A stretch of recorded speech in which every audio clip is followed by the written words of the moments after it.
This year, the AI automation agency market is valued at around $11 billion, but there's an entirely different, often overlooked market that is 70 times bigger that's quietly being disrupted by AI. And here's the thing, it's easier to deliver outputs for, clients are already paying for these services, and it's nowhere near as technical as the AI automation agency model.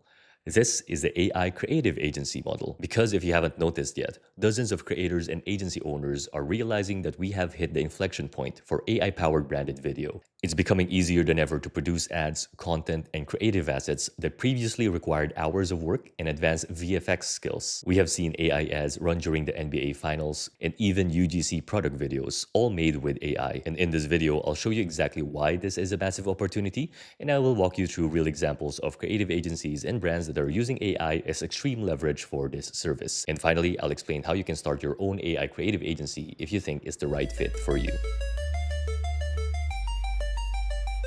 If you're new here, my name's Jay. I lead my own AI agency where we help mostly brands and content businesses use AI in meaningful ways. And I also lead the RoboNuggets community, our AI education arm, where we make creating with AI simple and accessible for anyone. Now, as we mentioned in the beginning, the creative services market that ACAs can tap into is about $786 billion, which is far bigger than the $11 billion that the AI automation agency market is in 2025. The reason why it's bigger is simple. It's because businesses already pay for creative outputs.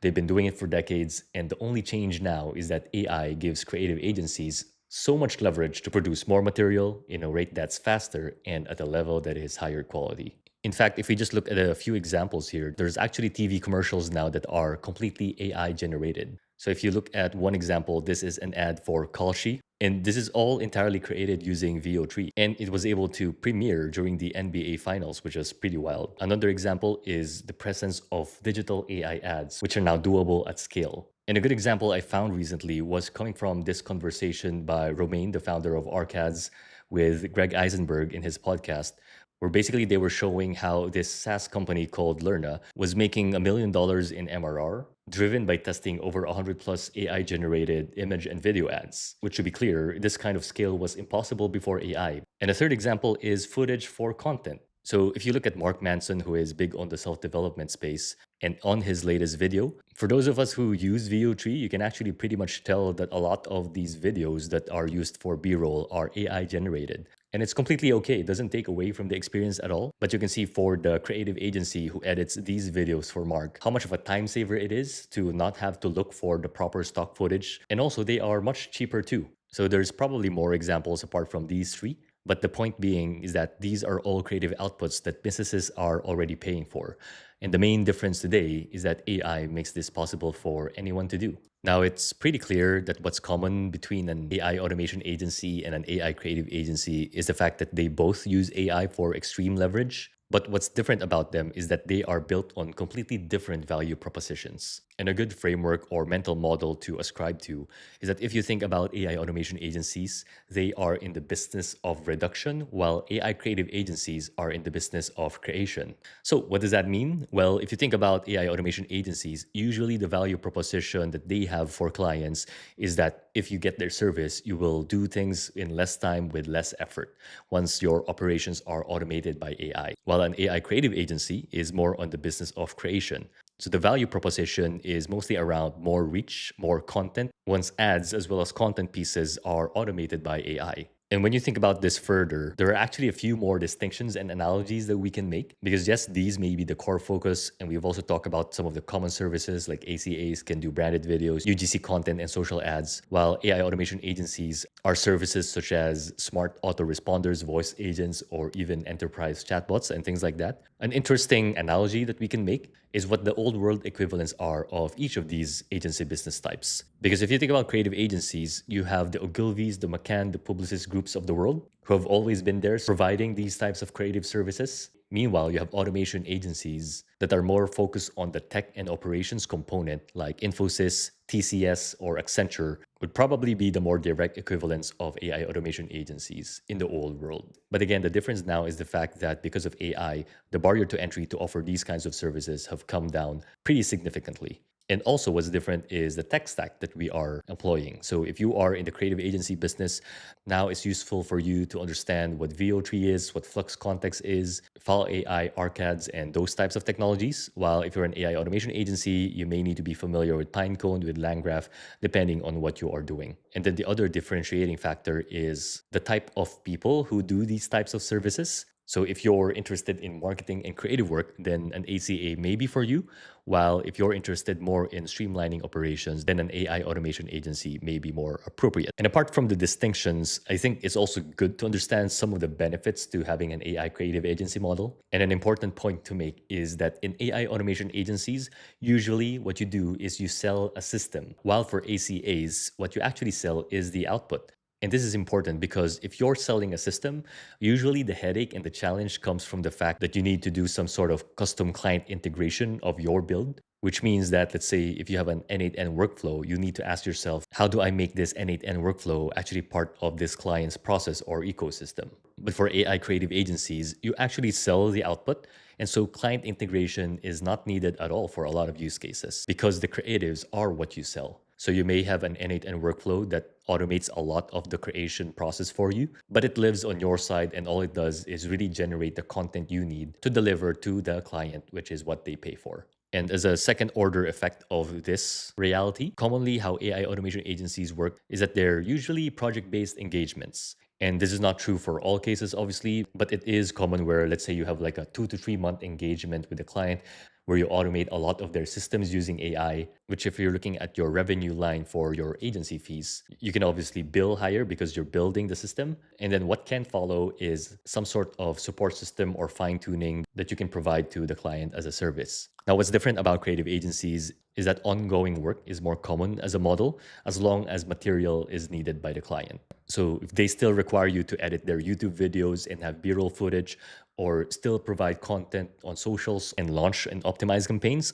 then that revenue stream will continue and more regularly as well. In fact, when I was doing brand management for Unilever, the consumer goods company, it's very common that we have 1 to 2 year contracts with our creative agencies like Ogilvy and McCann and so on, just because there's value in employing the same agency who understands the brand in the first place and whom we already have a working relationship with. But now that we've defined what ACA is and clarified what we do, how do you actually go about starting one and can you actually do it? Well, first, you need to be clear on what you offer for the client as an AI creative agency owner. And this slide you can copy, you can rephrase it, but at least as a framework, what you can communicate to clients are essentially 3 buckets of more, better, and more. As an ACA, what you can offer is more content at better quality and more customers. So we can probably tackle each one and just show a few examples as well to make it a bit more real. So first is more content, which is basically using AI not just to produce more output, but also at a fraction of the cost. So this sample invoice is for an older and smaller client, so it should be okay to show parts of it. But essentially, if you zoom in there, what you'll find in this line item is that we agreed to do 12 unique posts a month on Instagram and Facebook at a bill of $1,000 for those 12 unique posts, which if you just do a quick math there, that's basically $83 per post in revenue for the agency, which if we just do a quick comparison, before when we did this, if your gross sales value per post was $83, usually the margin that you'll get is somewhere within the range of 40 to 60%. And the reason why that is mostly because to do these kinds of projects, you need at least 2 people to do it. You would need an account manager to talk to the client, plus a creative designer who will create the images in the first place. But today with AI, because of the fact that these models can come so cheaply now with some of the methods that we showed here in this channel, you can actually get 90 to 99% margin for each of these posts. And you can also mostly do it by yourself because you would have your AI agent workflows, let's say in N8N, that you just provide some sort of creative direction to, and they handle a lot of the prompt engineering for you, which they then pass into these models to generate those types of ads. And even the time it takes per content is significantly reduced at only around 10 minutes. And mind you, this 10 minutes is mostly generation waiting time. So the actual human work is even much shorter than this. And if you want some clear examples of what's possible today, we already showed quite a few here in this channel, like this UGC content for Four Pines Brewery and also the Udi. And then we also showed before how you can auto clip shorts for more content. So let's say you have a podcast or your client has a long form video, those can actually be automatically clipped using N8N as well. So not only can you create more content, but you can also create them at better quality now with AI. And in this domain, logo animations are probably a good example, which has been a creative service that has been on demand since before. But a lot of people don't realize that these types of quality animations can now actually be done using VO3. And an important point to make here is the fact that before, without AI, you used to need to learn a plethora of creative tools in order to achieve something like this. But with AI, if you know how to prompt VO3 properly, plus if you have the skill to automate things with N8N, that's pretty much all you need in order to create studio grade VFX animations like those ones. And in fact, even in our own community, we have a couple of members who are not VFX artists at all, but because they know how to prompt VO3 properly, like this member of ours who basically sent a short 8-second preview to a potential client and was able to secure a deal for 200 euros with everything done using the AI models that are now available today. And apart from creating more content and having them at better quality, you can also actually venture into offering more customers. And this is the part where it is very much adjacent to social media marketing agencies, which makes sense because if you're already an expert in creating the materials, then the clear next step is also you launching the ad or marketing campaigns to drive traffic or customers to your client's business. So the example we gave earlier about the Learner app literally testing hundreds of ads is one instance of this, where basically AI is helping you identify the best performing creative just by the sheer number of material that you can put out at scale. And then if you think about content entertainment businesses, which are mostly faceless channels, they're also driving more customers or traffic to themselves, like Bigfoot Logs, who is driving traffic to their website with their 1.2 million followers. And then there's also someone like Status AI who had a session in the RoboNuggets community. And he was basically talking about how, because of his followership, he was able to secure sponsorships and deals because of the platform that he's built. And what's common about those two creators is that they're both using AI in order to build a following and have more customers for whatever brand that they are promoting. So those are basically the pillars of what you can offer. But now that you know what you can offer, the question now becomes, how can you fulfill it? And in this space, what I'm seeing is there's probably three levels of processes of fulfillment. Because if you're making an ad creative using AI, a lot of people start with the manual route, which is basically going into tools like Google Flow or Krea AI in order to generate the videos or images that they need. But some of the problems here is the fact that model access is usually limited. They are more expensive generally because they require you to subscribe to a monthly fee. And it also takes more time because of tab and context switching. Now, the second level, which we do a lot internally, is the automated route.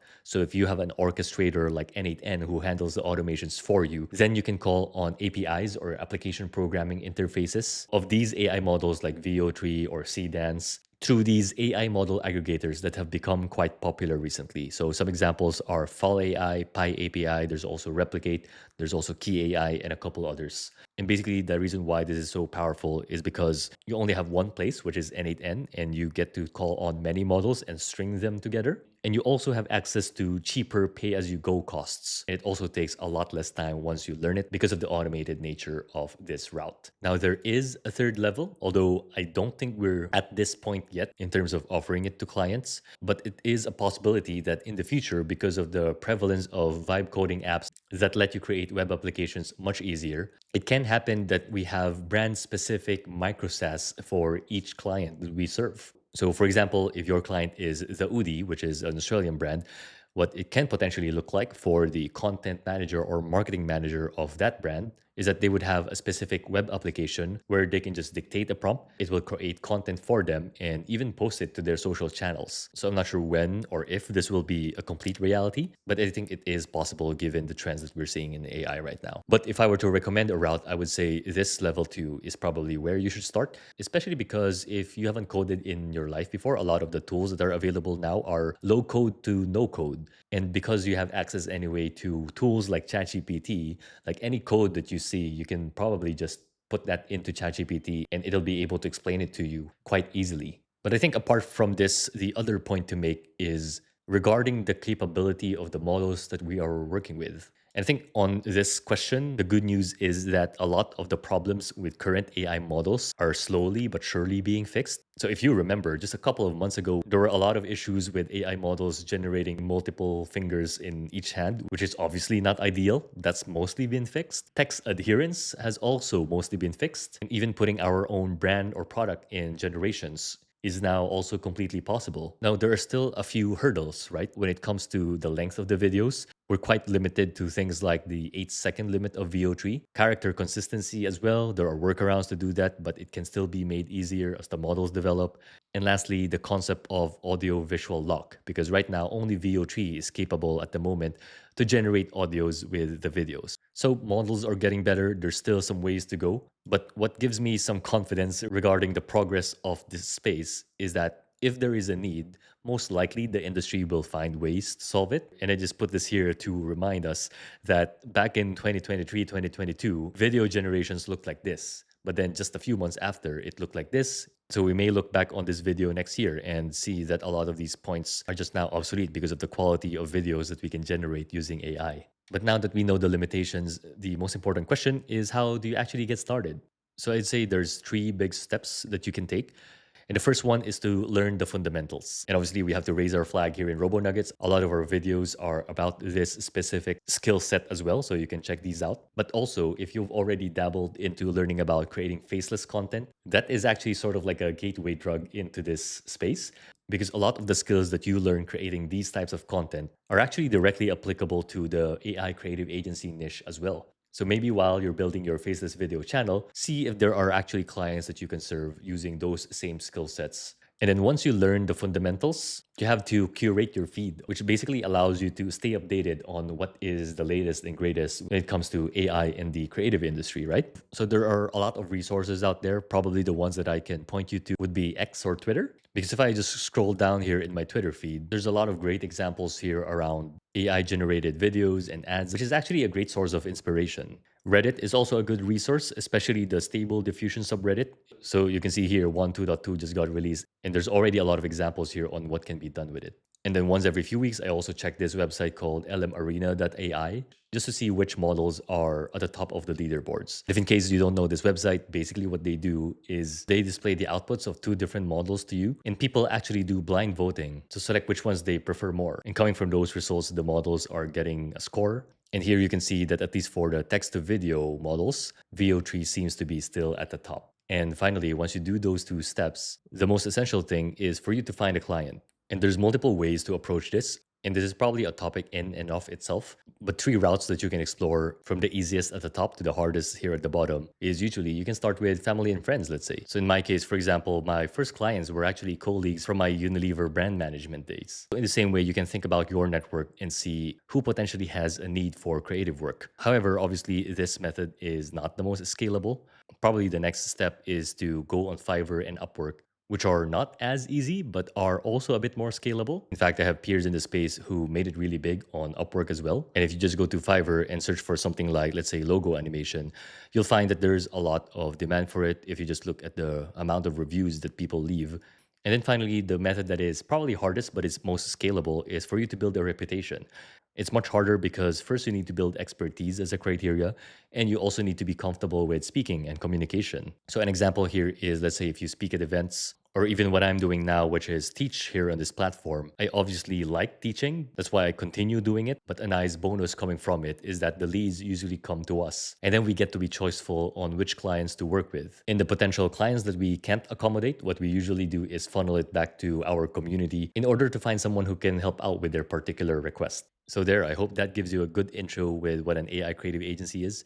I think the reality is because our space is new, you'll likely do or explore both in the beginning, but at least this gives you options on what to choose depending on what you want. But if you want to learn more about the AI creative agency model, you can check out our free network. There's already a lot of resources there that we've set up for people who are dipping their toes into this space. And when you're ready, you can check out the main community also in the link below, but only when you're committed to learn and earn from creating with AI. Also, if you want further information, I highly suggest watching Ben's video, which I saw while I was in the middle of creating my slides as well for this one. But essentially here, he gives a lot of similar points, but also highlighting the larger $3 trillion service industry for a broader view. But obviously, if you were to tackle this market, you're probably not going to attack this whole pie. And so the creative services industry, which lives in this bucket, is what I focused on in this video, but it is worth seeing the big picture. So give that a watch if you haven't yet. But that's it for this one. Consider subscribing if you haven't yet. It helps us a lot to create more free content here on our platform. And I'll see you on the next one. Thanks.